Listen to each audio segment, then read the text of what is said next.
ইরানকে থামাতে শেষ পর্যন্ত কি পিছু হটতে বাধ্য হচ্ছে হোয়াইট হাউস? আন্তর্জাতিক অঙ্গনে এখন সবচেয়ে বড় প্রশ্ন। তবে কি ইরান ও যুক্তরাষ্ট্রের মধ্যে হতে যাচ্ছে ঐতিহাসিক কোনো চুক্তি? ৬০ দিনের এক গোপন সমঝোতা স্মারকের খসড়া এখন ট্রাম্পের টেবিলে। কিন্তু কেন এই চুক্তিতে সই করতে ভয় পাচ্ছেন মার্কিন প্রেসিডেন্ট?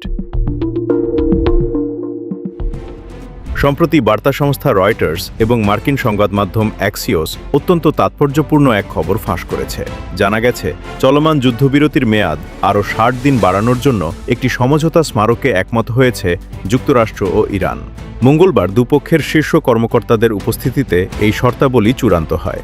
ইরানি প্রতিনিধিরা স্পষ্ট জানিয়েছেন, তারা দেশের সার্বভৌমত্ব বজায় রেখে এই চুক্তিতে সই করতে প্রস্তুত।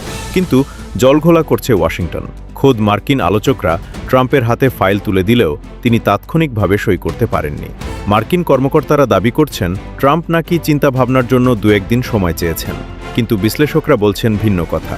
আসলে ইরানের শক্তিশালী প্রতিরোধ এবং বিশ্ববাজারে তেলের নিয়ন্ত্রণ হারানোর ভয়ে ট্রাম্প প্রশাসন এখন চরম দ্বিধাদ্বন্দ্বে ভুগছে।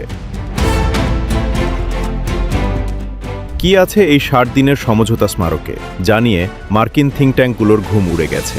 এই চুক্তির অন্যতম প্রধান শর্ত হল বিশ্বের সবচেয়ে গুরুত্বপূর্ণ জ্বালানি রুট হরমুজ প্রণালী দিয়ে বাণিজ্যিক জাহাজ চলাচল সম্পূর্ণ অবাধ করতে হবে। আমেরিকা ভালো করেই জানে এই প্রণালীর চাবিকাঠি রয়েছে তেহরানের হাতে। তাই ইরানকে সামুদ্রিক মাইন অপসারণের অনুরোধ করার পাশাপাশি আমেরিকা নিজেরা যে অবৈধ নৌ অবরোধ তৈরি করেছিল তা ধাপে ধাপে তুলে নিতে বাধ্য হবে।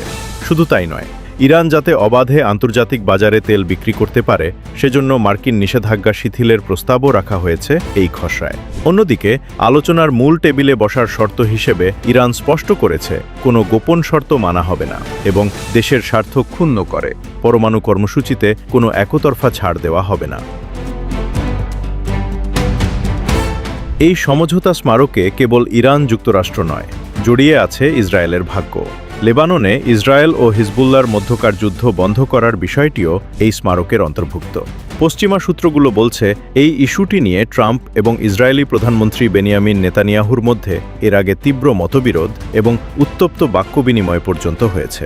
কারণ তেল আবিব যখন একের পর এক যুদ্ধাপরাধ করেও হিজবুল্লাহকে দমাতে ব্যর্থ, তখন আমেরিকা বাধ্য হচ্ছে কূটনীতির পথ খুঁজতে।